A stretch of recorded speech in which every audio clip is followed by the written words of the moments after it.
We start now. Is Saransh here? Just for confirmation. Acha, Saransh. Yeah, I am here. ठीक. Kinjal, Okay. over to you. Yeah, the meeting is being live streamed. It will start in 2 minutes. Okay, we start.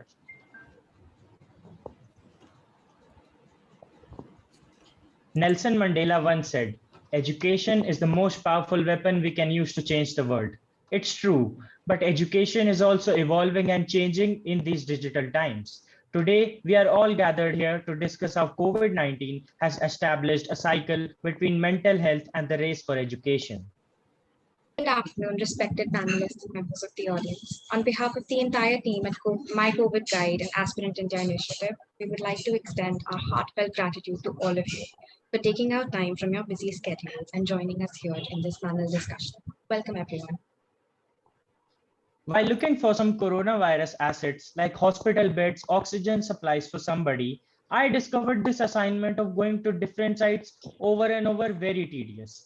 Along these lines, I concocted this thought of making a stage with every one of the assets, from dire prerequisites to podcasts to sites to news. Our motto says everything: your health at your fingertips. My COVID guide has been made to furnish individuals with a single click support with all the coronavirus related assets and data. Aspirant India Initiative stands by its motto promoting quality education and building perspectives. Started in the year 2017, we at Aspirant India Initiative strive to render a learning platform for a larger section of society by putting a kaleidoscopic range of conventional concepts into perspective with the unconventional apparatus. We aim to go beyond classroom learning and spread knowledge in any way we can. Owing to our purpose, we have organized various events, campaigns, workshops, and much more. In all our endeavors, we aim to help one build perspective and develop their personal growth. So now we would like to introduce our panelists. First, we have with us Mr. Nitin Yadav, founder and director of ALM Academy. The Academy is into coaching and mentoring class 11th and 12th students across Delhi NCR in the field of economics and business studies. Mr. Yadav has been in the education field for over a decade, along with having corporate exposure under his belt. Famous for his jovial nature among students, coming from a defense school, he equally lays emphasis on discipline and ethics. Known for his dancing economics and cartoon business studies, he also likes talking about life and its dimensions. Thank you for joining us, sir. Our next panelist is Dr. Tanuja Kaushik, Director, Center for Innovation and Entrepreneurship, and Dean, Student Welfare and International Relations, GD Goenka University. Ma'am is a true professional with an immense degree of integrity and knowledge. She is a passionate teacher and has more than 2 decades of rich teaching experience in national and international universities and institutes of repute. She is a good team player, sincere and dedicated towards work and responsibility, with a positive attitude towards continuous learning. She won Best Mentor of the Year award in the Senior Leader category at PNGI in Women Achiever Awards 2021. Dr. Kaushik has conducted MDPs for senior level executives with diverse backgrounds from Navratna companies and Mini Ratna companies and other leading organizations as well. She has also conducted several workshops at PhD House, New Delhi, in joint collaboration with Konrad Adenauer Stiftung, Germany, for entrepreneurship development. She is in the editorial and advisory board of journals and has edited preceding books of international conferences and cases on management. Thank you for joining us, ma'am. Thank you. Our next panelist is Mr. Arindam Mukherjee, National Head, USA UnivQuest. Sir was deeply involved with the MSME sector as a member of various government advisory committees at the state and national level. Thank you for joining us, sir. Our next panelist is Ms. Alka Singh, who firmly believes in Kautilya's saying, "Don't be afraid of failure and don't abandon it. People who work with integrity are the happiest." Ms. Alka Singh has a deep-rooted commitment to education. Serving as the esteemed school principal of Bluebell School, Gurgaon, she is at the helm of the institution, who is the overall in charge of academic excellence and complete student development. She has a vast experience of 31 years in the field of education and has served in few of the most prestigious educational institutions of the country. A gold medalist in PG Economics, she has a clear vision and attitude, which creates an open environment where parents, teachers, and students feel a part of the school community. She has always guided her team of brilliant teachers to provide the students with cutting-edge technology and a strong foundation in life skills.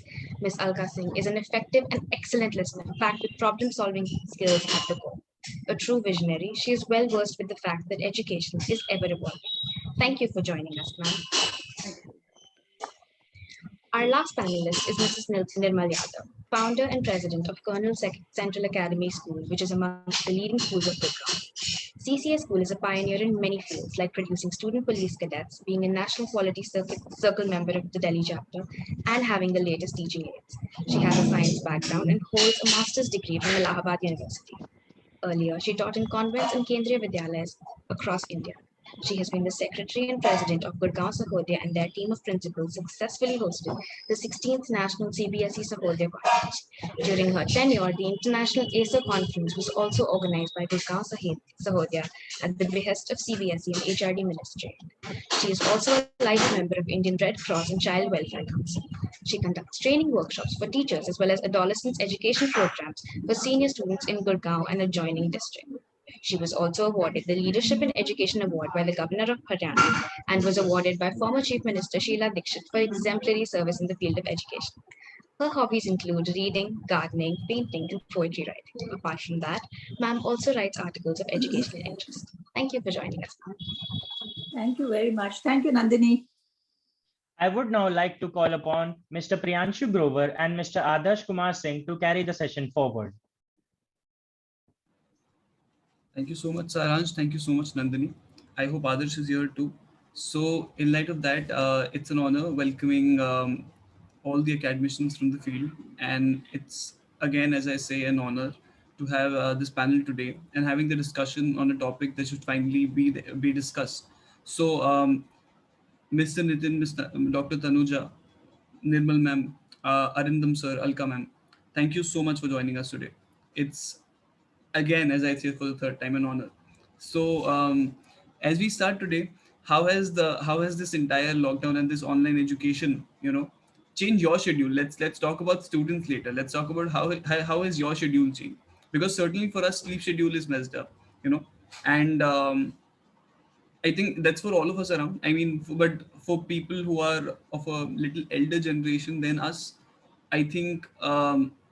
Are you all able? Are you all visionaries able to manage your sleep schedule? Because we aren't.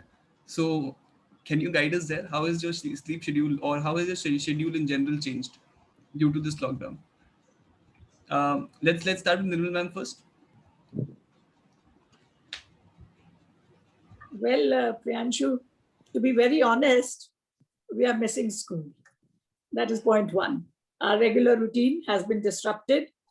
Though classes have gone very smoothly, teachers have been very sincere. They've taken their lessons. And in fact, each day I see them improving, not only technology-wise, but also in the delivery and making the lessons interesting. Because classroom teaching is definitely different from virtual classroom. However, if you ask me as principals, yes, my routine has been more busier than it is on usual days, because I'm tempted to metaphorically walk into every class. I feel, let me see the prep children, how are they doing? Let me see my primary, how are they faring, whether they are okay, not okay, happy or not, or with the teachers and the seniors, and what is the level of attendance like. And fortunately, in our school, discipline is of prime importance, and children and parents are with us always. So in a way, it has made us more busy, including the teachers. I'm not talking of just heads of institutions, but even teachers are more busy. You see, they've had to cope up with home life, their own children, their children's classes, and taking their own classes, plus preparing for the lessons. Because in school, you do get 1 or 2 periods in between where you can sort of loosen down a little and be with your friends in the class, in the staff room. But here, they were all the time on tenterhooks. And my hats off to the teachers, all the teaching community. I salute them. I never realized that they could carry the baton in this manner. Beautifully, they've done it all across the country, not just in Northern India. Thank you so much. I think when next my turn comes, I'll add on a little more. Thank you. I'll hand it over to Adarsh, but before that, so since we have, we're joined by two school principals also, and we're joined by Tanuja ma'am also, who's again the dean. So now what I would like to take here, and as we take Alka ma'am next maybe, so is as Zirwal ma'am said, I have to metaphorically go into classes, something on those lines. So the question is that, there's a culture when principals or supervisors go to classes, students and everyone are very alarmed that principal has come now, we need to act serious, something on those lines. Though I don't think that happens when you go via an online Zoom meeting or any meeting in general, because that's so they're not even alarmed that a principal is coming. Don't you think so? Alka ma'am, Tanuja ma'am, anyone who'd like to go next? Maybe let's have Alka ma'am if you would be there. Uh, Actually, when we say that we are alarmed by the principal, I would say that maybe we were when we were in school. I think we never crossed our principal's office. Also, we were so scared at that time. But things have changed, and I think being an educator, year after year, there's one thing I've learned is what is more important is the connect. And personally, to be very frank, I have never believed in any hierarchy. I feel the more connected you are with the students, the better it works. That fear factor has never been my forte, or I would say my being. For me, it is important that I connect to the students. So it's almost the same when I go to a class. Otherwise, I'm sure the students would agree. They feel the same if I'm walking in the corridor, unless there is something drastically wrong. So obviously, that is one time a person or a child would be fearful of anyone, not just me, any teacher also. And it's the same feeling when I go to the classes online also. The same, it's just a pleasure seeing all the students out there. And as Nirmal ma'am was saying that, yes, you are tempted to go to the classes, but I generally do not speak in the class. It's like I just be there, observe, and majorly what is important for me is like even now, if I'm looking at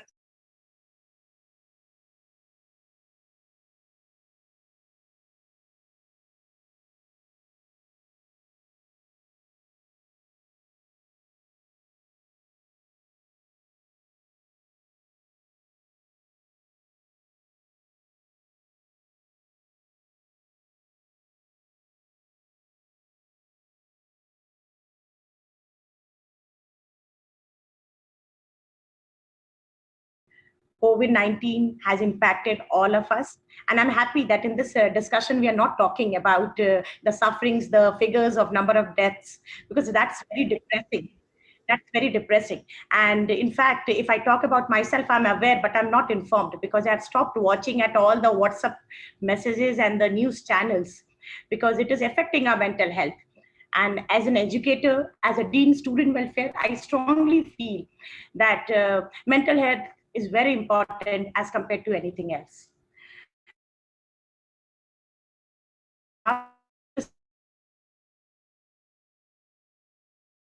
Students were welcomed and we were not prepared because we have never done online orientation. So we had about 1,200 to 1,500 new students joining the university campus. And we don't have one specialization. You call it and we have it. We have management, engineering, fashion design, hospitality. There are many courses which are many practical oriented. And we were not able to deliver those practical courses. So the challenge was there, but I'm happy that, as a teacher, as a student, we evolved and we adapted to technology very fast than we would have expected. So overall, I think we have moved to a digital age. Thank you. That's really amazing to hear that, specifically being a student of that very own college. I personally believe that the college couldn't have handled it in a much better way. I've seen, specifically, I've heard a lot about CC schools, specifically Bluebells also. I've heard how at least these institutes, at least who have joined us, I've personally heard about how the students feel all that. It was amazing how things have been handled, because everyone knows that times have been tough. Talking about that, Arindam sir, do you have any points you would like to share, considering you yourself being the national head of USA UniQuest, which happens to be the sister branch of Fiji? So how did what do you think has been, was there a sudden change when it comes to the coaching institutes, when it comes because specifically there has been a sudden change for the coaching institutes also? Maybe Arindam sir or Nitin sir could talk about that.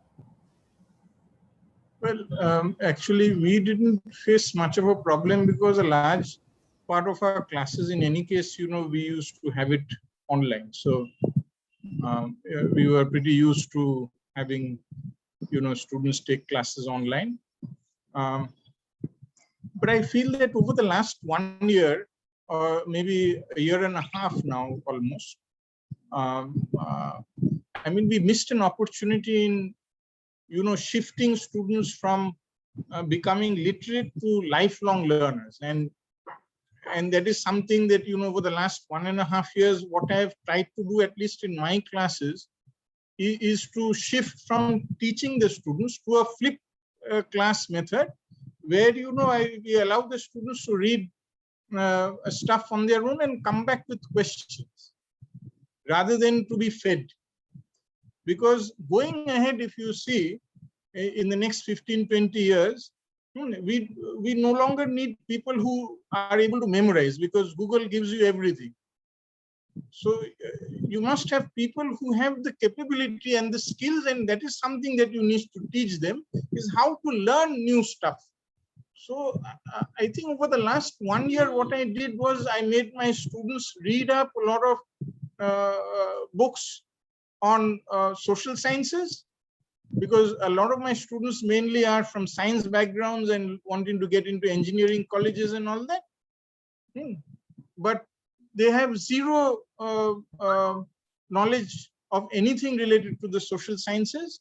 And over the last 1 year, I've been sort of trying to get them to read up on things like empathy, how to build a society that believes in empathy. Because I think over the last 1 year, what I felt was we have very much lacked in our empathy, or in empathetically dealing with the problem that the COVID-19 has brought on us. So that's the little bit of change that we have done, and we'll discuss that when we go. Definitely. Thanks. I would like to take Nitin sir next to share his about this particular topic. Okay, so you're asking the major change which has happened to the coaching industry. So for me personally, I would say that it has been a major change. Let me tell you why. Because as sharing the same philosophy what Alka ma'am just spoke, that as a teacher, we are more interested in reading, the eyes of the child, what they're going through and what are their challenges, their body language, because we meet them every day or every alternate day, right? So it's really engaging. So to read a student's mind, right? And that's our philosophy. That's the core which I take up in my academy, right? So in my coaching, what I'm missing is meeting them, greeting them, and solving their problems. So this digital thing has created a little bit of barrier. So each and every person has got that aura.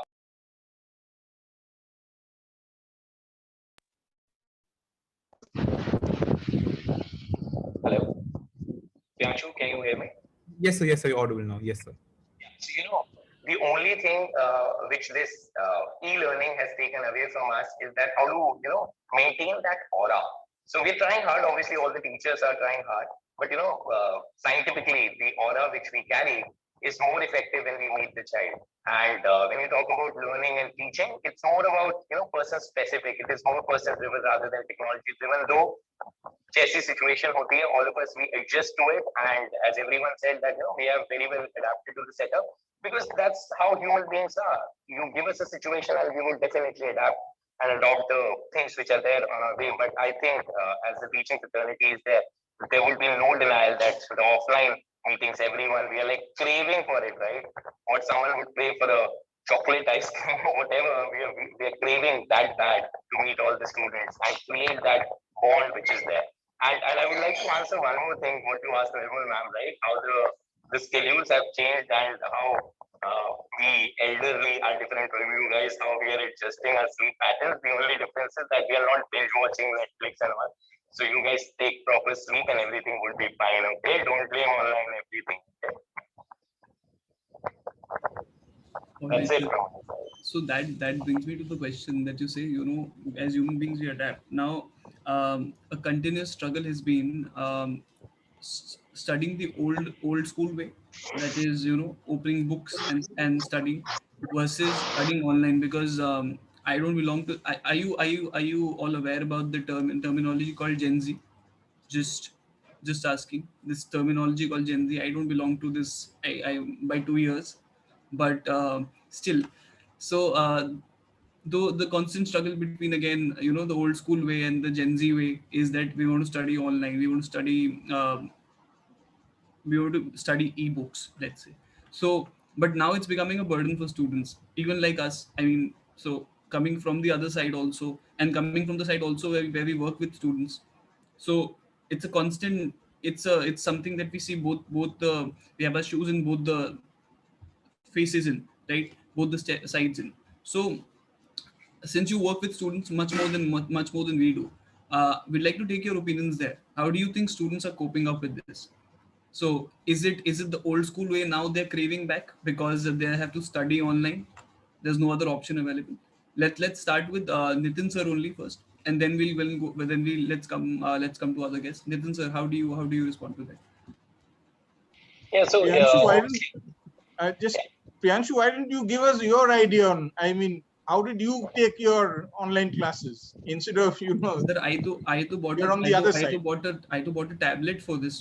That I would study ebooks, because even so, but now it's becoming a burden because I like studying the old school way, because this studying like this is a burden, especially with a lot of screen time that we are now on, a lot of screen time that we're now on with various other activities with online classes also. So we'll take Priyanshu, Nitin sir with Priyanshu, it. don't make it old school, yeah. Don't make it old school. It's something which is forever, I believe. Definitely, sir, forever. It's going to be forever. The offline teaching is going to stay forever. Obviously, this is just a phase where we are, at least giving some positivity to ourselves and learning new skills, no doubt about it.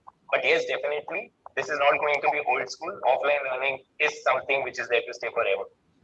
So definitely, but the why I called it the new school, the old school way and the new school way is the new school way is also eco-friendly, if you've heard of it. Now that's the trump card argument that these Gen Zs give, that it's eco-friendly. You don't have to print a 400 pages book. You can have it online in an ebook format. Now, what do you say to that, sir? No, obviously, see, understand. For each and every step we take in our life, there is always a positive connotation and there is a negative connotation. Every aspect has that positive and negative. But let's look at a broader picture, a bigger picture out here. Why offline school was needed at the first place? Because human beings need social interaction.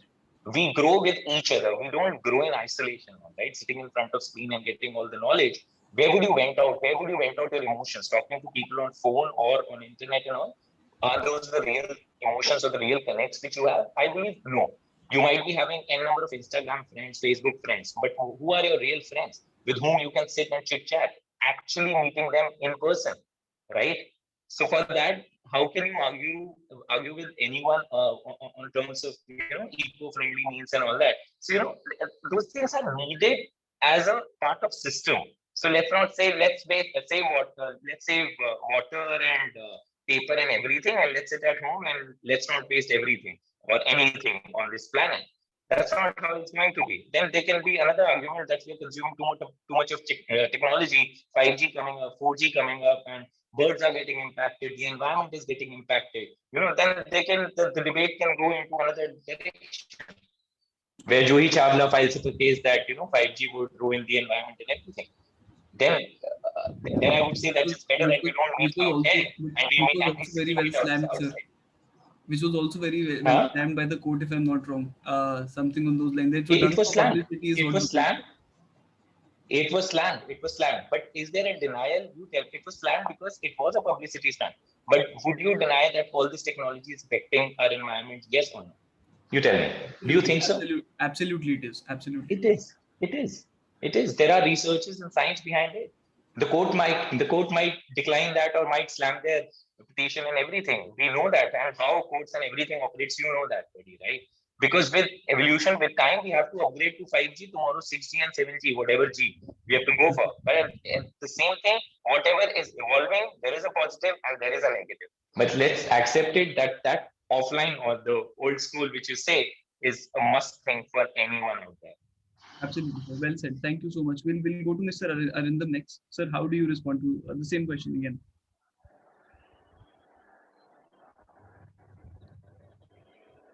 Arindam, sir, am I audible?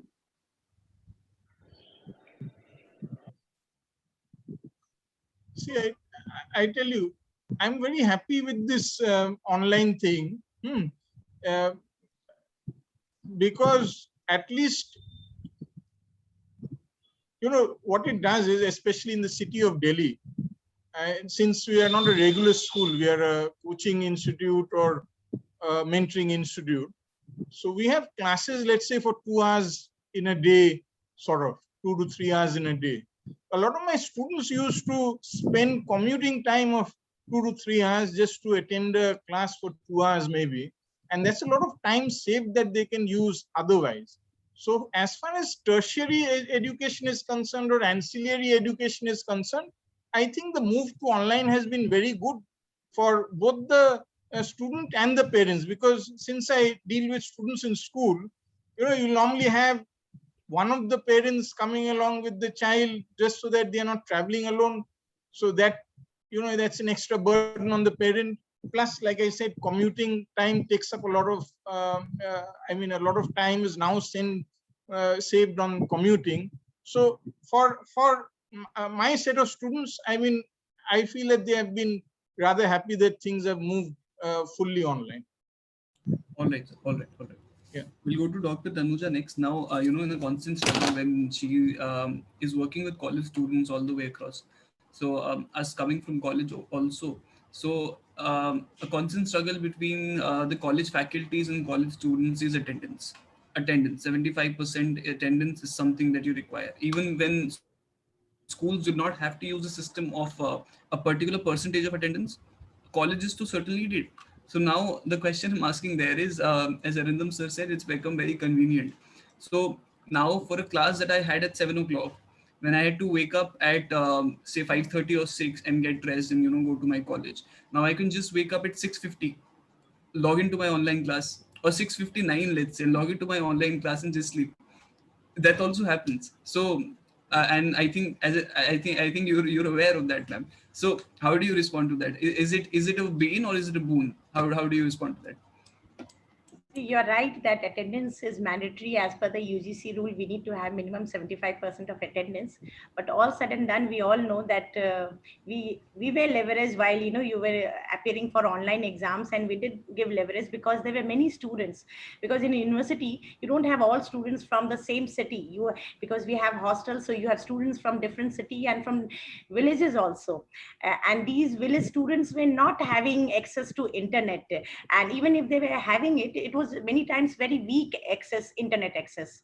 So as a result, even though we kept on saying that attendance is mandatory and minimum 75% is needed, but you all know that at the time of entram exam, we did allow everybody to appear for it because we knew that there were struggles, challenges which they were facing, and we had to understand that because they were going through some mental trauma also. Their family members were also tested positive. So we do have to keep the rules, but then again, we have to be, we are student friendly, and we all are, whether it is institute, whether it is school, whether it is university, we all are student friendly, and we have to cater to our students. So attendance was no doubt there, but still everybody was given the margin. Definitely, ma'am. Thank you so much for the answer.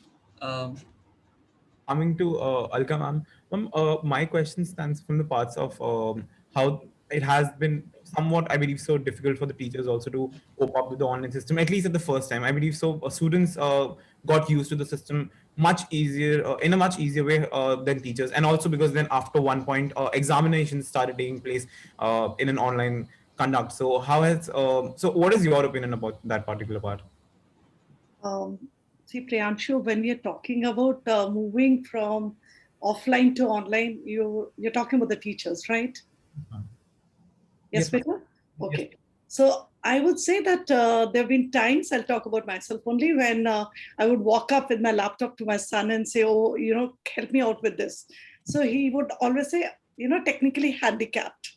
So I would say all of us, and I'm referring to each one, whatever is the age, whatever is the experience, from technically handicapped as per you kiddos to tech savvy now. So all the teachers are so tech savvy. I think the moment, we say, okay, let's say Flipgrid. So I see all the teachers out there immediately on it. The number of applications they research, and they come back to me and say, ma'am, we can use this. This is much better. So I would say the transition, yes, there were little struggles. And whenever there is a transition, the struggle is there, even for you, even for us. But it was motivating. I think teaching, walking to the class and teaching, for me, it's always like I'm referring to as a teacher. Every time I wanted to teach differently. I would never like to have notes which I carry or anything. It's like different. So this gave us a better opportunity where, we could teach in different manners, as Arindam sir was saying, flip teaching, which is, out here, the kids are there. I would sincerely like to tell you, what the teachers have done is one thing, but what the students have started. There are some students on the screen where I can say that throughout the summer vacation, they've been taking classes for their colleagues. So that is also something which I would say it's come from the teachers only, when we are teaching. So we give that kind of space and opportunity to the students also to take it up. So the transition was interesting, easy. We've become more innovative, more creative. And that's the need of the hour. Even now, I think each teacher referring to, okay, design thinking, a term we would have not even thought of while walking to the class, coming back, checking our notebooks. So think of that your educators, the people whom, you look up to, see the transition, see where they've reached. And I'm sure the students, there are times when you all help us out. When we are on the screen and we say, oh, we do not know what to do. You do help us out, but we're learning. So I think that's important. It's not about the age. And I think that's also inspiring, ma'am. Thank you so much for answering the question. I think that's also inspiring, that it's not just technology. It's a system where you say, students are helping, teachers helping students, and in light of that, I think it's a buddy system. I would say that we're helping each other, because these unprecedented times are new to all of us. I mean, none of us are aware how to cope with it. None of us are aware how to actually go forward with this. But I think it's brilliant how we are trying to cope up with this, helping each other in the way. We'll take Nirmal ma'am next. Um, and if possible, can we spotlight the participants? How does this work?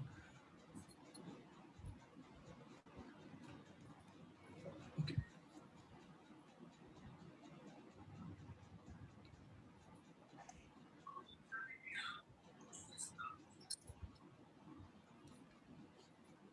All right, Nirmal ma'am, Yes, how do you how is the faculty at your institution, and you in general? How are students?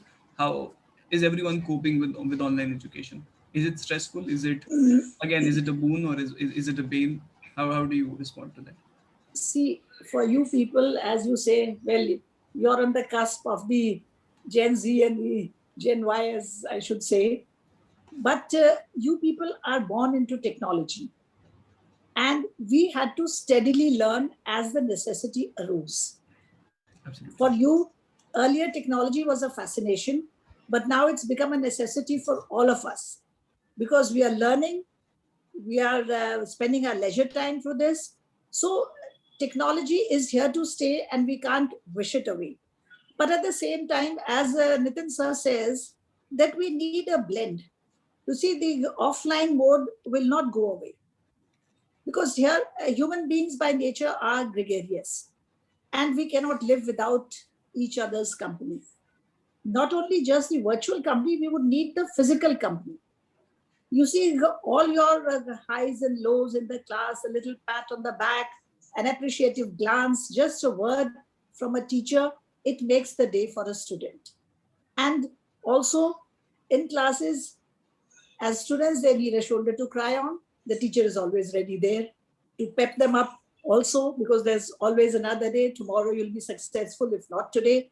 So all those things keeping in mind, yes, a question came up about the environment. You said that technology is more eco-friendly. Well, there are different schools of thought, because at the end of the day, it is energy guzzling too. And so we have to strike a balance, because as I said, we can't wish it away, but with the minimum disruptions, anything that comes new, you see, change is progress, and change will happen whether we like it or no. But how best we adapt to this change, that is important. These are unprecedented times, and unprecedented times require unusual solutions. And mankind as a whole has risen up to this. And COVID has brought in many other forces into fore of various feelings of mankind. Yes, the negative as well as the positive kinds. But I still believe that there are more good people on this earth than the other ones. That is why the earth is rotating. If the good disappear, the earth will stop rotating. I firmly believe that. And we must believe and have faith in mankind. Now, about the children, yes, learning will never go waste. Some may not be doing it as sincerely as they would have done in class, because you're under the watchful eyes of your teacher.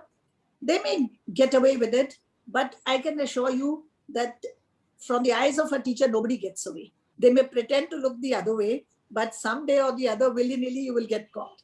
I'm talking to you because you're far, far younger, maybe 1/4, 1/5 my age, so it doesn't matter. I can talk to you so candidly, and your generation that are listening.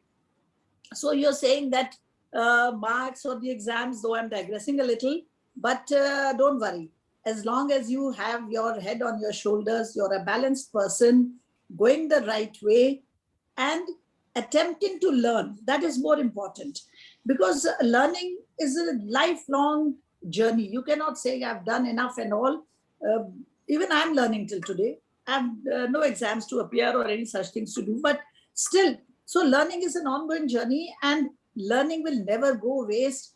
Whether you get marks or no marks, these are one-time effort. It has got, brought in a little bit of disruption, 10th and 12th. Yes, 10th was the first mark sheet that child proudly displays.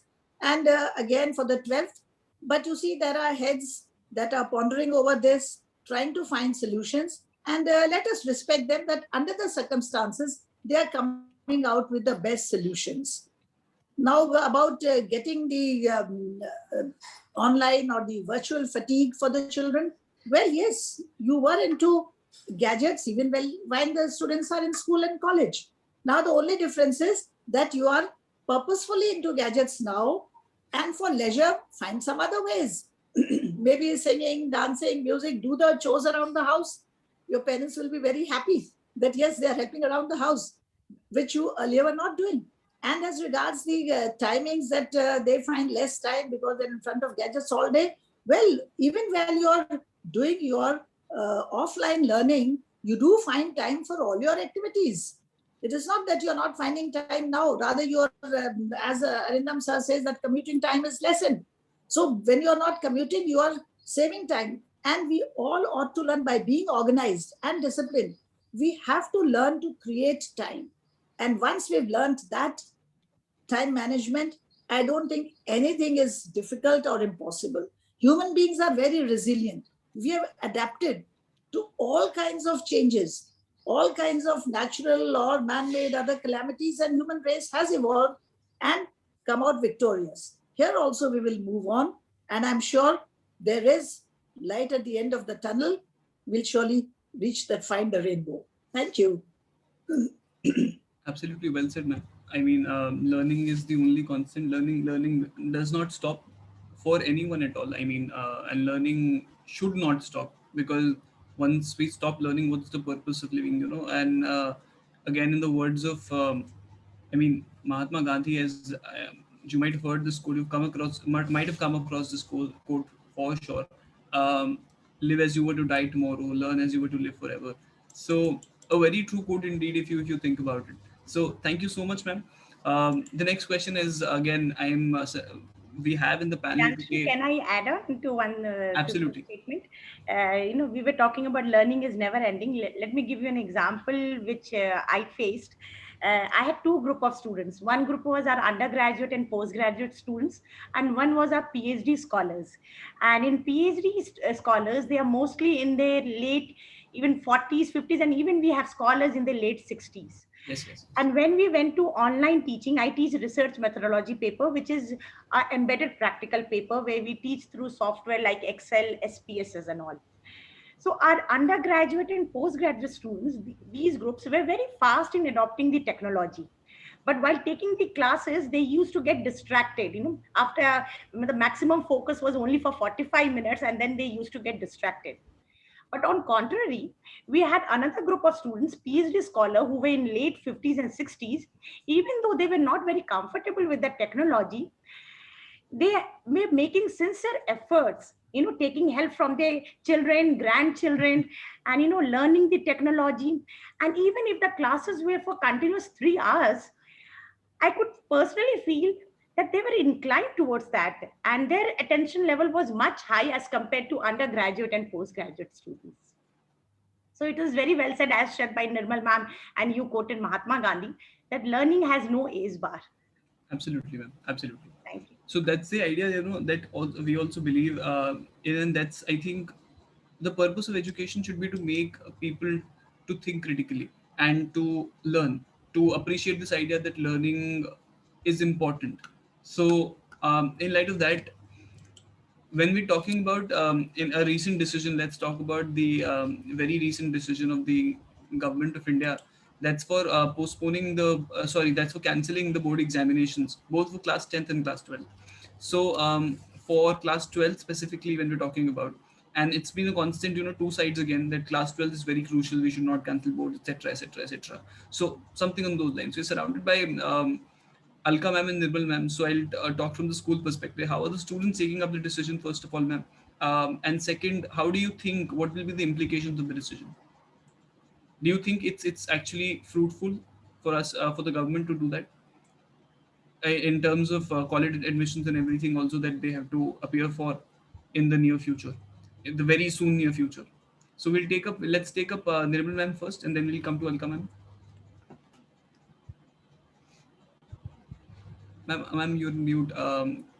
Very sorry. Yes, thank you for reminding. This is what happens, you see. You people are faster and smarter and quicker. We always look up to you, at least in this aspect of this field. Okay, thank you. Now, you cannot please all the people all the time. And you know the rest of it, some other people, someone, all the rest. So here, you'll always have some children who would feel that it is not right. Yes, those who worked hard, who always, have been on the right side of learning and wanting to achieve, they may be feeling that they are cheated out onto this, that as regards the scores. But those who were the happy-go-lucky types, maybe they'll be benefit a shade percentage better. But learning, as I said, whatever you have studied, you appear for an exam or don't appear for an examination, it will always be handy. Whatever you do in life, no learning ever goes waste. You will need it. And examination, yes, it is one yardstick. Unfortunately, for want of a better thing or a better system, we have not been able to evolve it yet. Maybe sometime we may be able to do in the future. So at present, we only have this 3-hour examination by which we assess a child the entire year's effort. So here, it may affect some children, but at the end, You see, once you have joined your higher institutions of study, you will automatically be segregated. Those who are on the better side will move on forward at a faster pace, achieve well, and those who have tried to hoodwink the system a little, they will be falling behind, and maybe they'll have to work doubly hard or struggle, and maybe they will be on a ladder, they'll be a rung or two rungs behind their colleagues. That will be the only difference. No university or college, I'm sure Tanuja ma'am will vouch for me, they are not fools. They will not take children who have not done their homework sincerely. Because you see, when an educator, a teacher, whether a professor, teacher, or anybody, when they are putting in their best, they also want the reciprocation from the child to give their best. And if you are not interested and only I'm interested in pulling you up, I'll pull you up once, twice, thrice. But at the end of this year, I say, why am I wrecking my head against this wall? Let me pay attention to the rest of them who are willing to move on, not at their cost. I will waste my time on one. So here, this online or offline, it is that examinations will be only for that period, maybe 4 months, 6 months, it will affect them. And the whole world will know that this was the class of 2021 that was affected by Corona. So we have to look at them with a different perspective. That is what all higher education institutes will do so. Thank you. Thank you so much, ma'am, for the answer. Let's go to Nitin sir next. Sir, again, the decision of cancellation of board examinations. For a student's life, one of the most important the most important examinations that there is. So, how do you respond to that, sir? What's your view on that? Sir, I'm very sorry, you're mute. Yeah, I think Alka ma'am was there in line with this. Probably we can go to her because let's take school perspective first. As you said, I have a separate question though for Alka ma'am. That's why I came to you. Because you mentioned Nirmal ma'am and Alka ma'am, so I thought that I should not barge into the talk, right? So, Priyanshu, first of all, I recorded my IGTV having my views outright that the board should be cancelled. It's not that I want the students to get away from from all the examination and from all the stress or anything. But the situation was so much so demanding that the boards could not take place or would not have been possible in the near future. And see, as Nirmal ma'am said, that life has been unfair always, to some parties, and some parties gain out of any given situation, right? This is particularly disheartening for the students who have actually put in their heart and soul. I know because we've taught online throughout, and there was a span of 2.5 months when we taught offline also. There were students who were, showing up the best they could, right? And even if they were not that good in 10th or 11th, they had, a completely different personality and different perspective towards the examination, and they were trying their level best. So it is disheartening from their point of view if we think it is actually very disheartening. But at the same time, I'm an ardent believer of this, your destiny and your karma actually comes back and everything falls in place for you in your favor if you have done something genuinely, right? People who just got away with the board examination or sharing memes कि हमारे बच्चे हमसे बोलेंगे कि mummy papa free में पास हो गए थे आप तो 12th में नहीं पास हुए थे. There were a lot of memes, after that for this particular batch. But that's not the true story, because the situation was actually pretty horrific. That it was very difficult to conduct the examination when we look at it from a pan-India point of view. Some people sitting in Gurgaon or Delhi, they message me, the exam should happen, the kids worked hard. I understand, there are a lot of emotions attached to it, and each and every teacher wanted the exam to happen because that's the yardstick, basically what our society or the colleges or the setup have, right? But at the end of the day, if it was not possible and it was for the good of the health of the students, then it was a fair decision. Now, when you talk about the institutions, as Nirmal ma'am covered it really well, that the institutions are smart enough, if you talk about the private institutions, they were, as it is, not too much dependent upon the board examination, your results only. They were also considering the interviews were there, group discussions were there, So all the other parameters were there in place. You talk about any other university apart from Delhi University, they had their own parameters to check up on a student. It was not a simply CBSE mark sheet which was there, right? Because they wanted a student who is holistically developed, right? When you talk about Delhi University, because they are primarily based upon the merit, so that was the major chunk of the students who wanted to get into the top-notch colleges, and they were mainly driven by 95 plus.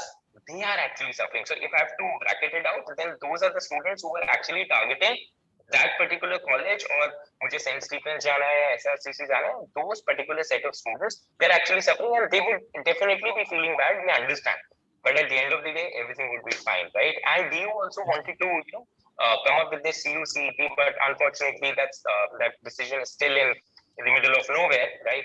And had it been, it could have been there in place. Probably that would have been a fair game. I think so. But to say that there is one simple solution which makes everyone happy, that's not at all possible. Somewhere or the other, it will be disheartening for someone. When boards used to happen, then also there was a section of students or parents or teachers, or might be section of people who would say, no, boards are not fair. They are not the true indicator of a student knowledge. There are a lot of students who commit suicide or they feel depressed, don't take good examinations. So, there would always be a debate around it. Right? So let's not get into that. Let's accept what it comes to us, like we adapted to technology, and that's how everyone should take this decision also. And just remember that God is there to see everyone. Absolutely. Thank you so much. Very so, rightly said that we need to accept it as it comes as something which I believe so we all have been trying to do all through the pandemic. Ma'am, my next question is to Alka ma'am, and specifically because I personally believe even in the live and in the session itself, there are many 12Ds who really want to know that how are we going to go about. There are many students who know about the evaluation part. There are many students who don't know about the evaluation part. I specifically, being in my third year of college, even I want to know that. So if you could shed a light about how is the evaluation part. Actually, the process is still on. So it would not be right on my part to comment on, the rational document which would be created. But I can just say that as educators, what we have proposed is majorly, like there are two thoughts. Is that grade 10 marks? But let's say, for example, I'm taking grade 10 marks of a child who has commerce. So we have recommended that social studies, mathematics, like only those subjects should be picked up, which are relevant now, because it's, there are kids who do not do well in 10th. All of a sudden, when they come to commerce or humanities, or I would say they don't like social studies for non-medical, so they do well. So that's a point of view what we have given to CBSE.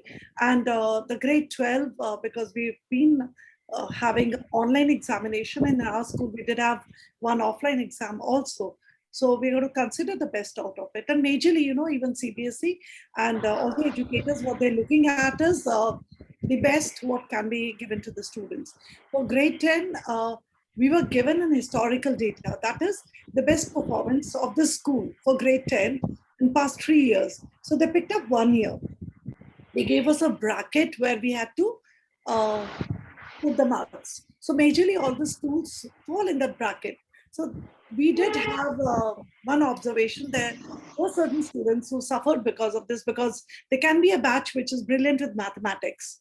And there was a bracket which was given by CBSE, but then there's a best they could do. You cannot cater for every single child, every single person. And personally, I feel, because I'll just continue with the conversation which is on also, is that it is not about the marks what you score in grade 10 or grade 12 always. Yes, important for getting into a college. Yes, important for a certain number of students. But however the board decides, first of all, they're going to decide in the best interest of the students. We saw, I'm sure Nirmal ma'am would agree to it, and other educators also, they did the best. And almost every child has got the advantage out there. So that's one part. The second is, this is for all the grade 12 students out here, as well as grade 10 students. What you have learned is not a subject, remember that. It's a way of learning. Remember, let's say there's an IITN, and the IITN gets into a bank, and they do, I'm sure you're aware about it, right? So are they going to, teach electronics or take on electronics, what they've studied over here? No, there's a way of learning. There's a skill set. So coming to school, uh, understanding your subjects. Yes, obviously there's a content what we understand. But right now, if you ask me, because I'm teaching economics, obviously that content is required. How about the other subjects what I've studied? Am I using that content? No, there's a skill set which is important. So remember, decision making, critical thinking, collaborative learning. This is something what you learned in school. It's going to go a long way. The CEOs of a company or the people who are doing extremely well, ask them, was your score XYZ in grade 12? No, I won't as an educator ever say that, the marks, they don't matter at all, but they're not end of everything. There's so much beyond it. So remember, you are one special batch. You learned compassion. You learned resilience. I think you were one most lucky batch who got the family time. Most lucky batch. I think for years, we get up in the morning, we come to school, and we go back home, and many of us, we go for extra classes and coaching and play, and you come back and you sleep. Your mother, your parents, they never felt, they never saw you. You were never there. And now, at least you got the time. So it's not always, we've lost anything. We've gained so much. So just keep looking at the gain. Remember that. So for grade 12, believe whatever would be decided by CBSE, it would be in the best interest. And you all would be the most amazing batch. And I think if the hiring takes place, Viraj, so they would say, okay, we want students from this particular batch because they've learned much more than others. Thank you. Thank you so much, ma'am. It was really, really inspiring hearing that, because I think that instills confidence in all of us too, that we've learned something more than we generally would. So certain values and something more than we generally would, and that's inspiring. Nirun, ma'am, you were saying something, please. No, I just wanted to say that well said, Alka ma'am. You are these children, definitely they've had an edge as regards family time and the feelings. Yes, though there have been disruptions, there have been tragedies, we've been hearing bad news as well, but still we have learned to come out of it. We've learned to cope with it.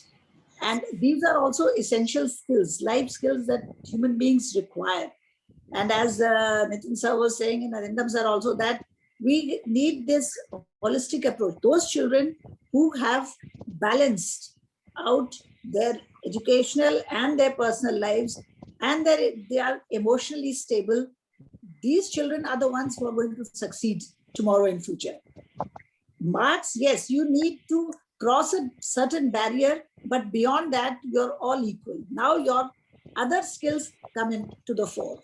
Thank you. Sorry for interrupting. Thank you so much, ma'am. It was lovely hearing you also. Mr. Arindam, now the next question is to you, sir. Before you ask me the next question, I just wanted to butt in on the last discussion. Absolutely. See, I tell you, the teachers are working very hard, especially the lady teachers. I must, share my appreciation for them. They are mothers and teachers at the same time at the home. And it is a very difficult situation because, I have a few lady teachers who are helping us out as well. And I can understand that, the tough situation that they are going through. Being a mother at home and teaching students at the same time is a very difficult job. But having said that, everybody, the students and teachers, they have tried their best to adapt to the online learning environment. But I only wished that the policymakers at the top did not take the decision of, cancelling the examinations right at the moment when it was supposed to be held. This is a decision that would have taken 2 or 3 months back itself. And it brings us to the other question, is that we must now insist that, the ministers who are sitting as education ministers or HR ministers or whatever have some background in teaching and in some background in training. You can't have somebody who was looking at the coal ministry last year, suddenly now, creating a white paper on education and things like that. They will not be able to come up with anything that satisfies everyone. Absolutely. So I think there is time that, we also ask this, why only asking the school principals? Ask the students also that what is it that they want? See, I'm dealing with students who are going abroad. Counselors in universities abroad are asking the kind of questions we cannot answer them at this moment. And many students, in fact, they might come to a situation that they will lose their offers of admission because of some, criteria that is not yet clear. And then that becomes a problem because these students will then lose a whole academic year going ahead. Because by the 1st of May, a lot of the universities in Europe, for example, in Netherlands, most universities in, in US, they have had to, the students have had to decide which university to go to. And that was on basis on some marks in CBSE or the other that they felt that they would be able to get. Now we know the exams are cancelled. We don't know what's the criteria of marking now. That's a problem for a lot of students. And I mean, I wish that wouldn't have arisen. I mean, it shows rather lack of empathy on the part of the, people at the decision-making level. Thank you. Yeah. Thank you, sir. Thank you. Well said. Thank you so much, sir. It was again lovely hearing you. We will go to Dr. Tanuja next. And the question arises here and from this. We've talked about how students are taking up the decision and how are they reacting to the decision. How will this impact students' lives? Great. But a bigger question that, that needs to be asked, and then we would maybe come to Arindam sir again and maybe Nathan sir again. The question is, how do you think college admissions will suffer because of this? What will be the change evaluation criteria for college admissions, let's say? Well, Priyanshu, as far as college admission is concerned, for us, whether it is undergraduate level or postgraduate level, we have our own MAT and CAT scores. So only there is some eligibility criteria, minimum eligibility criteria that they need to fulfill. So in 12th, you should have, for example, 50% marks, and then you have to sit for our own exam, or we take the MAT score, or we have our own GDPI, which they have to go for. So as far as admission is concerned, last year also, we thought that we will have less admission, but then we were surprised to see that the number of admission in undergraduate or postgraduate level or PhD level were at par with what we had in last few years. So admission has not. In fact, we were at an edge because many students who had planned to go abroad decided to take a break and enroll in Indian university only. And since most of the private universities have a collaboration with international universities, where you have a system of what we call it as articulation. In articulation, what happens, you do 1 year in Indian university, and then second and third year, you can do it at foreign university and get a degree from foreign university. So as a result, many admission we got where students were willing to go abroad, but first year they decided to do it here because of the pandemic. And second and third year, hopefully they would be able to go to their dream universities where they can pursue their further degree. All right. Thank you so much. That I think helps a lot of people who are viewing it and who are also in ambiguity about how are their college admissions going to take place, especially the batch which is finally even declared passed out. You know. So, others, over to you. Um, my next question is to Nitin, sir. Even though definitely academics have some way or the other, I would not say suffered, but some way or the other have changed or got impacted upon. One part which I don't which I don't see a lot of people talking about in such forums is the extracurricular activities part. When schools were going on, some way or the other, it was always seen that even though if students didn't want to participate, there was always that they were at least made to sit there in front of the competitions. Now it's more like, as Priyanshu sir was mentioning before, if the competition is at 7 o'clock and if you're not the one participating, you just simply log in, switch off the camera, and just go and sleep. So, do you think some of you, sir, not being able to see those events, not being able to participate, impacted them a lot? What is your viewpoint about that? Yeah, right. Others, definitely yes. right? Because as we have discussed it earlier also, that we human beings, we need to have that interaction, social skills, be it a debating competition, basketball, volleyball. What do we learn from a basketball match? Do we learn basketball over there, or we go to NBA or something? No, we learn how to play in a team, right? How to take care of our teammate, right? If someone is injured, that we need to take care of that person. How to dribble the ball, how to pass the ball. So it's not a game actually. It's whole process of learning implemented into the game, right? Now that's something which is really missing.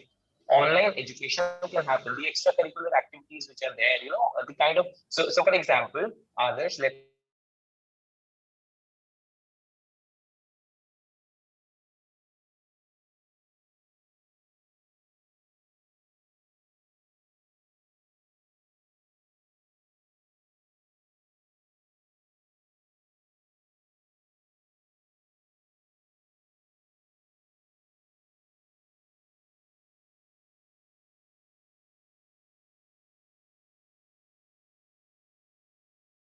suppose you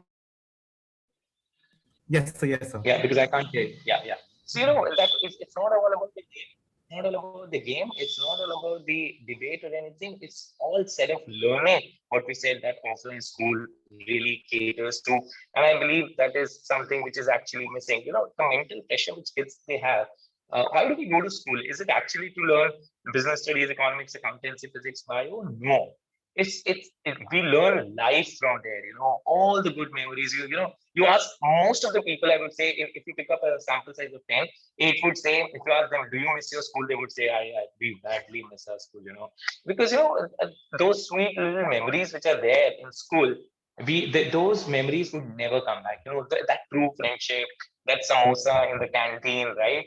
Or I don't know whether you guys are into samosa, those pizzas in the canteen, I don't know. What do you guys prefer right now? Right. So that social interaction, that bonding, that love, care, affinity which we had, that's actually missing. So definitely it's going to be miserable for the mental health which is there. At the same time, I've seen many schools coming up with a lot of programs where they have debates, online debates and everything, which is actually filling in the void, which is actually needed. But yes, it cannot be as good as what should have been offline, but at least something they're trying which is really appreciable at the same time. Thank you so much, sir. With that, what we'll do is we'll come to the closing remarks for all the panelists. But before that, there were questions from our participants. So if there are any questions, you can raise your hands. We saw 2 hands.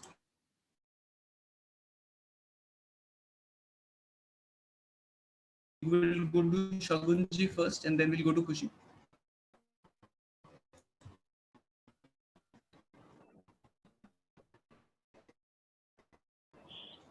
Thank you so much. So I was listening to the whole conversation and I can actually understand what have been the aftermaths of the board cancellation. But I just want all of you to just point out what have been the implications on the next batches. Like this batch have been out. Okay, they have their assessment, they will have their I'm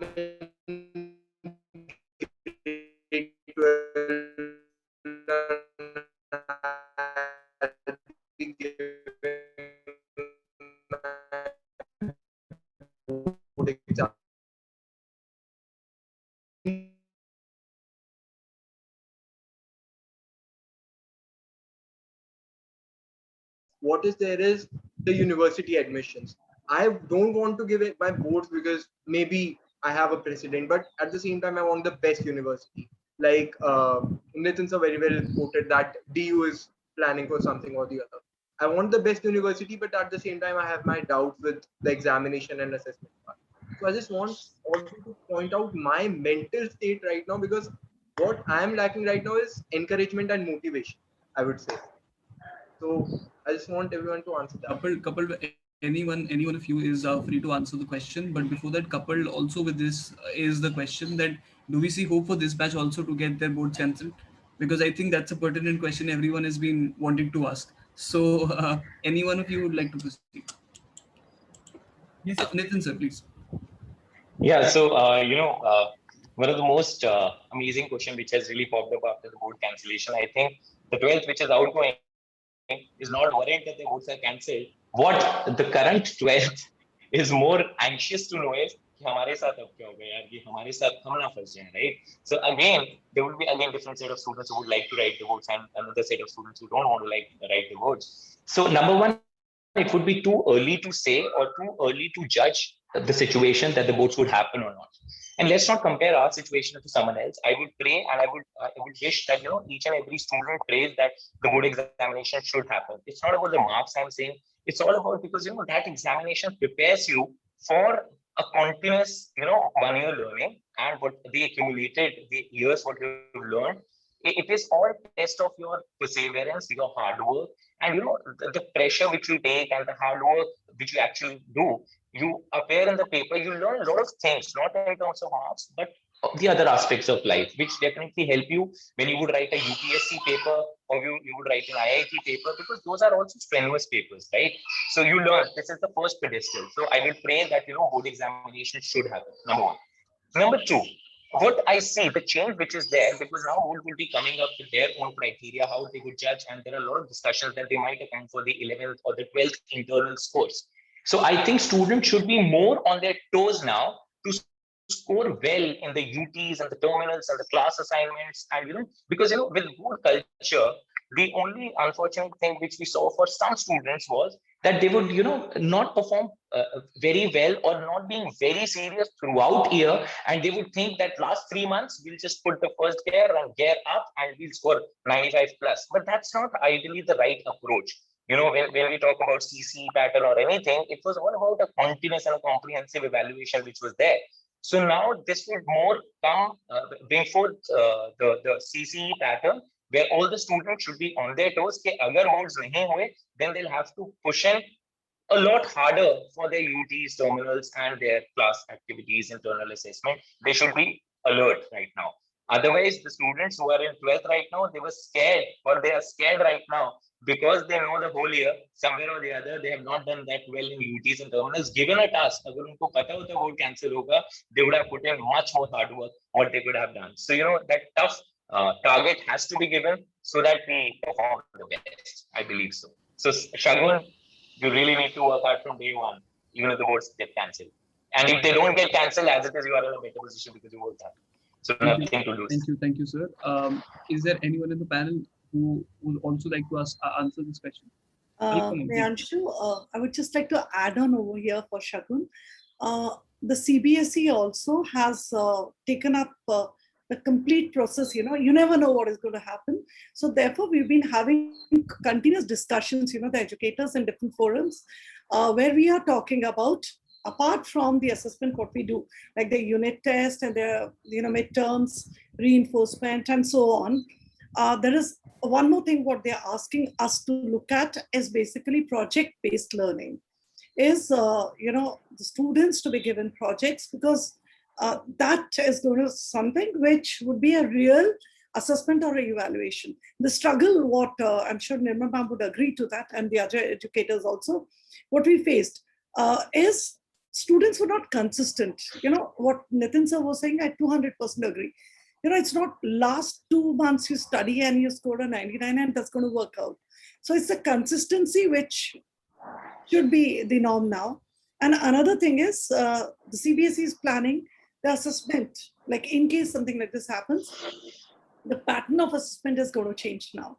So that's the reason why most of the schools have started off with projects. They've started involving the students in different kinds of projects. So when we're talking about the project is based on the learning, that is the subject matter, the content also, and apart from that, which is going to help them in the college admissions. So that's a perception which has come in, and most of the teachers have started off with that, Shagun, right, beta? And the board exam gets cancelled, doesn't get cancelled, don't worry about that. See, what we need to do right now is present, live in present. So we study whatever we are studying and continue. What happens at the time, we'll see. And I'm sure whatever happens would be the best. But now you need to plan, which the present outgoing 12 did not. They were not clear that they thought, it's okay, we do not give one examination. It's okay, let's So it was one-sided approach. I'm preparing for my JEE mains, or I'm preparing for my XYZ coaching class tuitions, or a teacher has given a particular test. So forget about other subjects. Consistency is important, which is the need of the hour. It was always the need of the hour, right, Shagun? So this is one part. And secondly, remember, we were taken with this pandemic and the whole situation all of a sudden. This year we're a little better. So same as with the universities, same as with Arindam sir would agree to that. Same as when we're talking about admissions abroad. So the approach would also change. So remember that. So the anxiety can be reduced or maybe like nullified completely, looking at that all different institutions are looking at the same present situation, or the pain mindset which you have. I think you're representing the complete student fraternity over here, right, Peter? Definitely. So, ma'am, are you suggesting that after having scrapped the CC, they are planning to bring it back again? No, sir. They're not trying to bring it back. They're not suggesting that. They are suggesting a different mode of assessment. So, like examination, the UTs, what they have suggested, the reason is because this time when we were picking up the unit test and all, many kids were, they've suffered. So, therefore, CBSE looking at the inputs from the educators, like we've been comparing constantly, this is not working out, that is not working out. So they are suggesting, like the recent forums, the complete discussion has come to a point where we say that project-based learning, let's take on projects, so that it's not just a test or an examination where we assess a child, it's the continuous learning what the child is doing. So that is, it's not the CC pattern, so they're not discussing that. Thank you so much, ma'am. Let's take the next question. I mean, so we have Khushi here with us. Yes, Khushi, go ahead. So first of all, greetings to one and all present here. And this was a lovely panel discussion. I was, glad to be part of. From ranging to, a student's idea ki education system is somewhat not understanding me was something which I used to believe. And I think that many students did go through that, toll on their mental health, that they are not understanding us. But after this panel discussion, I understood that it's a two-way process, one step from my side, one step from yours. So I'm truly glad to be here. One question that I would love to add on from what Shagun said was, there's a toll on mental health on students as well as teachers. So for teachers, it's in a very different direction from what as a student's perspective is. Me being a college student, first year college student who has not visited college yet, thinks that a college is another school. We are attending an online class, missing the fun of the college or per se school also. So as I know that Tanuja ma'am herself is dean at a college, ma'am, I would just would love if you could elaborate on how actually what I have personally observed being a theater artist and a dance artist, that somewhat in regards to education also, the extracurriculars and co-curriculars are somewhat being affected majorly, because most devoted during the online classes of 6 to 7 hours.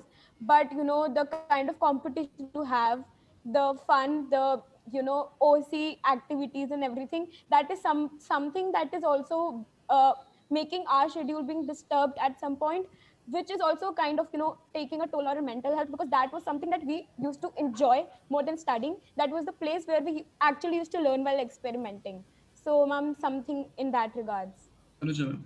Kushi, totally agree with you, and I'm so glad that you had pointed out this point of extracurricular activities, because this is something which is very challenging, and we are also facing it. Because for all-round development of our students, both part is important, your academic as well as co-curricular activities.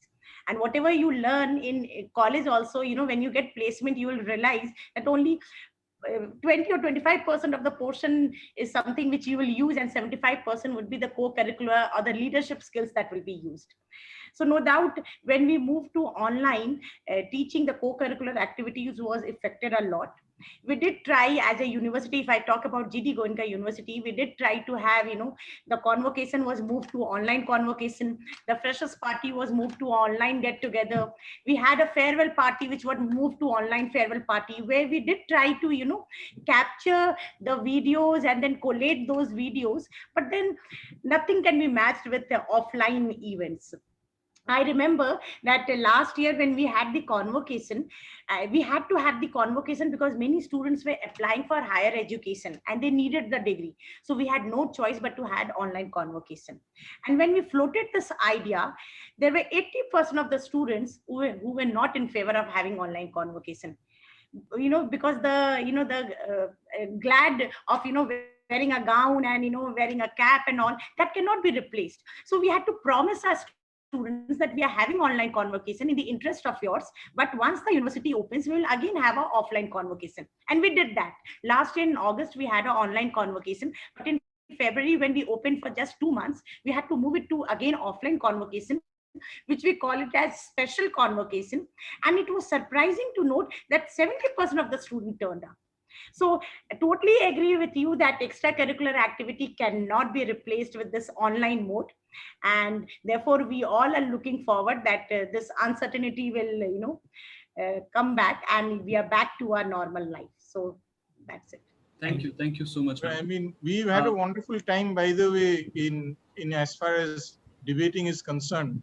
The whole of, the last 5-6 months, we've had debates across the world, which is something, an experience that we never used to have before. So even now, so for example, in July and in August, we'll have the World Schools Debating Championship, which is happening online. And even sir, we don't have to even we spend had a it. single I think others is there. He's a student of GD Goenka University. We had MUN, we had National Youth Day. So everything was done online, but it cannot replace the offline mode that we used to have. Yes, absolutely. But as far as debating was concerned, I felt that students were much more better exposed this year because a lot of the international tournaments they went online, which was not the situation previously. Many students would avoid it because of the large cost of traveling abroad and all that. This time at a very minimal cost, we could attend so many events. Right. Thank you so much, Kushi. That was a good one. With that, I think the online environment also, we've been talking about it a lot right now, but it also presents us an opportunity to, connect with people across the world, something we could not do before. So, Nitin, sir, you want to say something? Please go on. Just one line. What I wanted to add on, and Kushi specifically, I'm telling you this, that earlier all of us were in that state of mind that whenever we used to meet people, we would think, okay, how to show with this person or how to run away from the situation. I would say, idle at home, give me some space. Right now we have had our space, right? Now everyone wants to bounce back. Now, this time when everyone comes out, we would value the people, the events, the situations much more because we've been deprived of since long. So probably it's in our best interest that whenever you would go out, you would enjoy it more. So it's okay sometimes to be sad to get that happiness. Okay, so just relax. Sabar ka phal meetha hota is what I think we've been, now being conditioned practically for. So when we go out, it'll hit us different now, right? Thank you so much, sir, for saying this. Moreover, personally, this is something which I've heard Nirmal ma'am say a lot, how quality matters more than quantity. So obviously, we can participate in n number of competitions. I have participated in n number of debates, but going to that one debate, that one experience, I don't think, I believe it's not the 10 times you participate, but that one time which hits you different. And I think so that one time has been missing a lot in online simulations, definitely a lot. So definitely, rightly said, Priyanshu sir, that it's going to hit us differently. Thank you. Let's take Nirmal ma'am next on again this element, and here is how we'll wind up the discussion for the day. I think there's a question from Viraj. We haven't asked him yet, if you've noticed. Am I right, Adarsh? There's a question from Viraj. Viraj, if you could, he wants to ask. He's put his hand up. Yes, he did put his hand up. Greetings, everyone. Thank you so much, ma'am, for recognizing. Actually, I was waiting for this from pretty long. So, hello, everyone. This is Viraj, and I am from Bluebells Model School, and I am in the passed out 12th right now. So I've been listening to the conversation from quite long, and it's been a great conversation, and I've jotted down a lot of points from all the panelists. So I heard some of the conversations regarding the change in the pattern of CBSE to CCE, then project-based learning from Alka ma'am. So there has been one personal concern from very long that I'm facing, which is that the CBSE has been focusing on rote learning and memorizing things a bit more than understanding and thinking out of the box. If you go to IB structures, we all realize that there are plagiarism checks, there are projects, there are essays for 5,000 words, and much more. Whereas when we go to CBSE, there are only projects, and this is a sad truth that me being a student like completely accepted that we just copy paste it. It's just nothing more than a command C and a command V, and then we'll get some grades or less or more or whatever. But the structure needs to be changed. So are we expecting a change in CBSE for students of upcoming year, like Shagun mentioned? Because there has to be a change in the pattern to get our students out of the box. If you have any Viraj, may I answer? Yes, ma'am. It would be a pleasure to hear from you. I think Alka ma'am or me, both of us are competent enough to answer this. Yes. Alka ma'am, may I? Please, ma'am. Yes, Asha. You can add on if you wish. Now, Viraj, it is not that CBSE is just about rote learning or regurgitating what you have read. You see, you forget that IB is an entirely different curriculum, and very few schools opt and very few children would like to go into it. Those who wish to go into studies abroad, or even in India, we have institutions which are now going out of the box, and the universities have come up, which are giving lateral courses and not the hackneyed set of subjects together. Now, having said that, you see, CBSE is a pan-India board. And India is not metropolitan cities. India is not North India.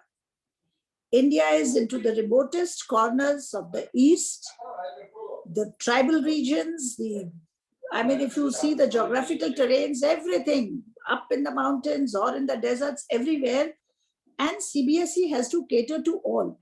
You see, it in spirit, it is catering to this, giving it, but maybe in letter we are not able to translate it to that kind of teaching. The schools in the metropolitan and good schools, we say, I will not say any school is good or not so good. It is that the circumstances are such, the kind of teachers they get, the children that are there, the access to technology, the access to the training, all those hand-holding, those things are missing in these areas. So there you may say that they are going only by the marks. Whereas here, I'm proud of these two boys here, Priyanshu and this one, Adarsh. Along with their education, they are doing these kind of things. This is, technology has brought us. Arindam sir has joined us from Calcutta. Nitin is joining us from Meerut. And I'm sure other students of yours would also be from various places where they would have gone to their hometowns or other places. Now here, CBSE, their thought process is good. It is how we as teachers have not been able to translate. There is project-based. There are application-based questions. There are moral value-based questions. All kinds are incorporated in it. But unfortunately, if a child is only doing rote learning, they will answer those 5, 6, 7 and get about 70, 80%. That's the end of it. But the ones who are attempting all of them, whether it is the moral value-based or the application-based or the deduction-based, or in the projects also. All the schools, we are also assessing their projects. It is not that every child gets 20 upon 20 in a project. Well, there are grades. So here, we are trying to do justice and learning. If you are the kind of child who learns only as much as the teacher teaches, or a little less than what the teacher is giving, Or are you the one who's going beyond? Do you learn more than what the teacher teaches? That is more important. And these are the kind of children who will go beyond and excel. They will have an edge over the others. So no learning methodology or system is good or bad. No examination system is good or bad. It is how we implement, how we go about it, translating it. There we lack a little. So, and as there was the first child who had said about the uncertainty about examinations or no examinations, well, no matter what, you see, even now when we are assessing the marks or grades of the children of the present 10th and 12th, it is not just by fluke. It is considering all that has been done in the past. Similarly, for the 12th, the thought is there that yes, take into consideration a bit of 10th, a bit of 11th, and a bit of 12th. So how you have been in your journey of learning, it will matter. It is not that just because exams are there or not there, so on that last day you're going to get a score. It is not that. Your score will be assessed on your past. If your past has been good, definitely your future will be good also. So that's what I wanted to say. Thank you so much. And lovely panelists and lovely these two boys who are conducting it. My congratulations to you. Keep up doing the good work. You have gone beyond your learning, surely. And it will pay you in good stead. Thank you so much, ma'am. Thank you so much for the encouraging words. For that matter, thank you to all the panelists. We have Swaransh from the team who will be winding up. But before that, so since ma'am commented us, and it's great. As much as am flattered, as much as I really look up to ma'am, and all of the panelists here for that matter.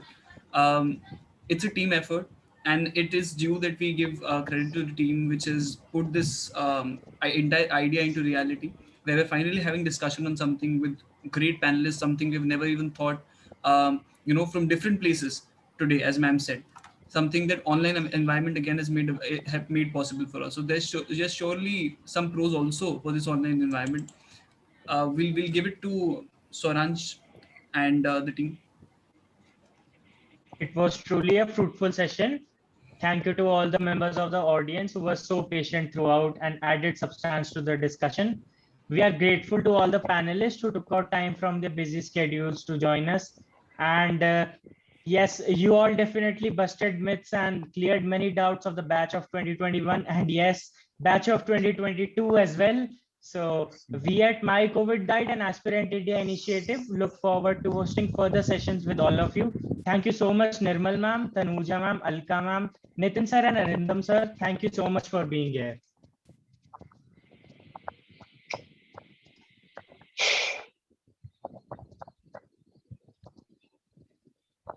May we leave now, Swaransh?